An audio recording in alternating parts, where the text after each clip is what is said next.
Hi guys, welcome back to my channel and to another episode of Cookmas, where every day in December I'm sharing a recipe. Today's a really goofy one. It's a kitty litter cake.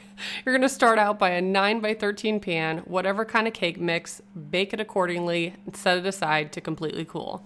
You'll also need some graham crackers or graham cracker crumbs that are already pulverized for you. And then some icing. I do make my own, and I did a double batch because I was also making cupcakes, so I will link that video below in case you want the buttercream recipe.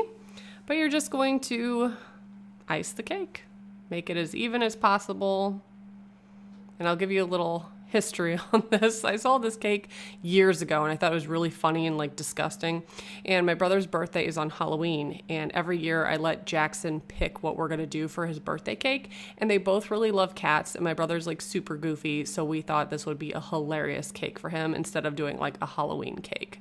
So that's why we did this. So after I have it iced, I'm adding the graham crackers to it. And at first I was like, oh, I should smooth it out. But then I was like, no, it's probably going to look better all uneven, so it looks more realistic. And I wasn't sure how good this was going to taste itself, but it was really good. The graham crackers went great on the icing. I mean, it was a little messy because there's so much graham crackers, but it was really delicious. So I added that to it. Kind of gave it a little texture. Filled in some extra crumbs. And then I bought a bag of different types of Tootsie Rolls. So I have the small ones, the long ones, the real thick ones. I'd never done this before, so I was just experimenting, and it was actually tons of fun, and the kids thought it was hilarious. So I started out with the long one, and if you warm it up in your hand, it becomes pretty pliable. And that doesn't take long at all.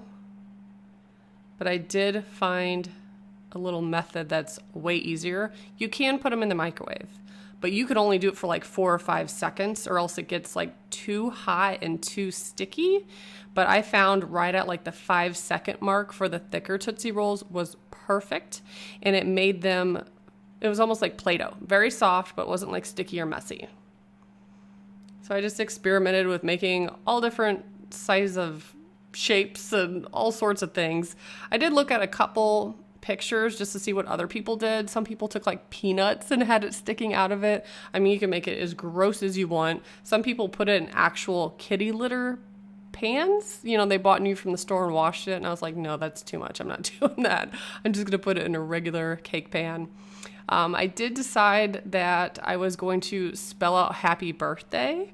So I just took the longer ones and just kind of laid them out, cut them with a knife, and just tried to bend them as best I could.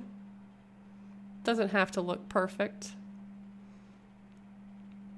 And then I placed the pieces just random spots around the cake. You could even put a little bit of the dusting of the crumbs on top. And then we also made some cat cupcakes to go along with it. He has a gray cat, little Russian blue, and so we kind of have our inspiration from that. So we made gray kitty cupcakes. And that's what they turned out. Not the best at drawing cats, but I did one and let the kids do the other, and it was tons of fun. And we have some writing gel and the black sparkly gel that we got at Target. And yeah. Just a silly, goofy video. Hope you guys liked it. We have tons of fun making cakes around here. Thanks so much for watching. Bye, guys.